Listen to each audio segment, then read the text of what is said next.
when Sarah Martinez accepted her position as a quality control manager at Greenfield Manufacturing. She couldn't believe her luck. The facility looked like something out of a corporate brochure. The building's exterior gleamed with fresh paint. Landscaped gardens lined the walkways, and a massive sign out front proudly displayed their 500 days without a lost time incident record. On her first day, Sarah noticed the company's impressive safety credentials displayed in the lobby. Framed certificates covered the walls, OSHA compliance awards, industry safety recognitions, and testimonials from satisfied clients. The receptionist handed her a glossy employee handbook with an entire chapter dedicated to workplace safety protocols.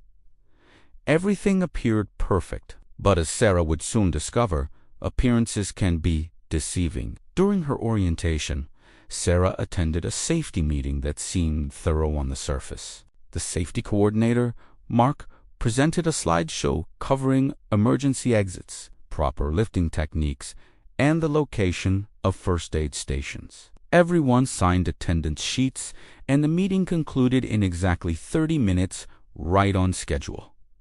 But Sarah noticed something odd. When she asked about the specific chemicals used in the production area, Mark's answer was vague. "Oh, we have material safety data sheets somewhere in the office," he said dismissively. "But honestly, we've never had any problems with those products. They're perfectly safe if you just use common sense."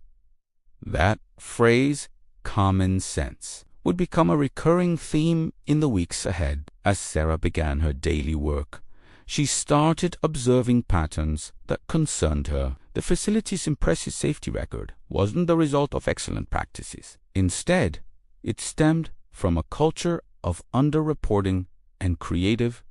One afternoon, she witnessed a co-worker named James trip over an unmarked electrical cord and injure his wrist. When he reported the incident to his supervisor, the response was troubling. "Look, if you fill out an incident report, it goes on our record and affects everyone's safety bonus," the supervisor explained. "Why don't you just take a long lunch, ice it at your home, and see how you feel tomorrow? I'm sure you'll be fine."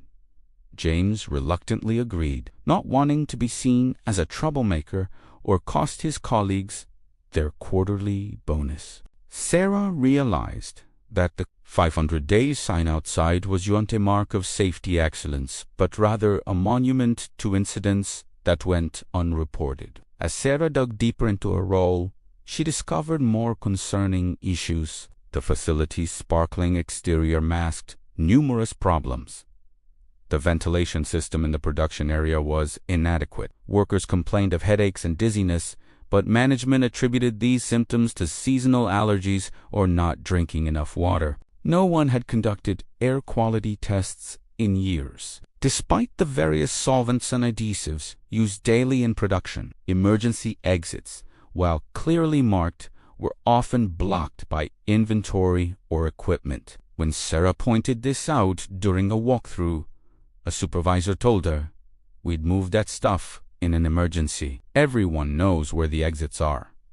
Personal protective equipment was available, but its use was inconsistent. Some workers wore safety glasses, while others didn't. Hearing protection sat unused on shelves, while machinery generated noise levels that made the conversation impossible without shouting. Management's attitude was that PPE was available for those who wanted it, rather than required for specific tasks. Sarah began to understand that Greenfield Manufacturing had developed what safety experts call a paper compliance culture. On paper, everything looked perfect. Policies existed for every conceivable situation. Training records were meticulously maintained.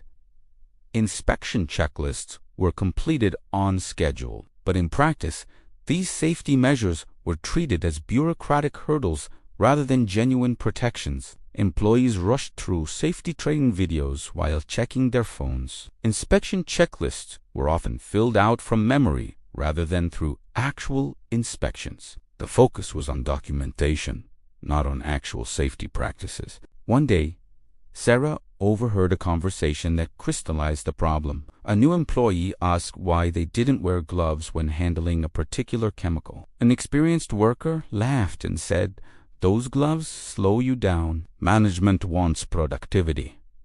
As long as you wash your hands afterward, you'll be fine. We've always done it this way." The situation came to a head during a particularly busy production week. The company had landed a large contract with a tight deadline. Everyone was working extended hours, and the pressure was intense. Sarah noticed that machine guards designed to protect workers from moving parts were being removed to speed up production. When she raised concerns, she was told these were experienced operators who knew what they were doing. The implication was clear. Safety protocols were negotiable when profits were at stake. She documented her concerns in detailed emails to management, citing specific violations and potential risks. The responses were polite but dismissive. "We appreciate your diligence," one executive wrote, "but please remember that we've been operating safely for years." Sarah faced a difficult decision. She could stay quiet and keep a comfortable job, or she could escalate her concerns despite potential professional consequences. She thought about James and his unreported injury. She thought about workers breathing in fumes without proper ventilation. She thought about the blocked emergency exits and disabled safety equipment.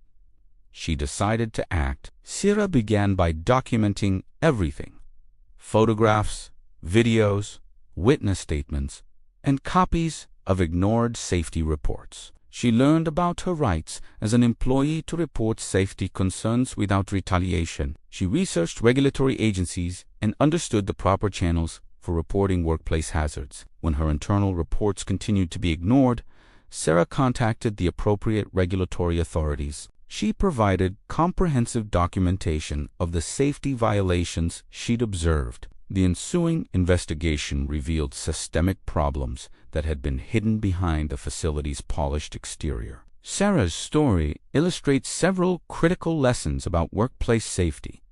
First, a good safety record doesn't always mean a safe workplace. Organizations can manipulate statistics by underreporting incidents or pressuring employees not to report injuries. Second, safety culture comes from the top. When management treats safety as a checkbox exercise rather than a genuine priority, employees receive that message loud and clear.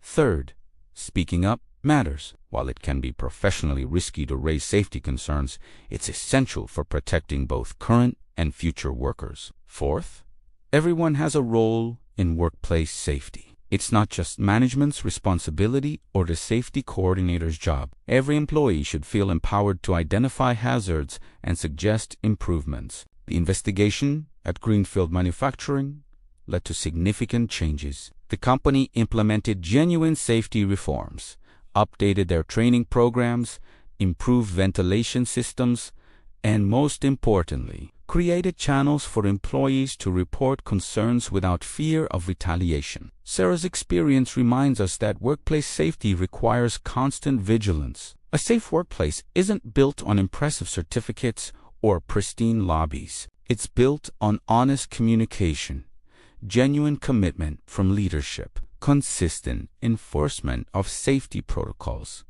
and a culture where every employee feels responsible for safety. The next time you enter a workplace that looks perfect from the outside, remember Sarah's story. Ask questions. Observe practices. Trust your instincts. Real safety isn't about appearances. It's about the daily choices that protect workers from harm. Because ultimately, everyone deserves to return home safely at the end of their workday.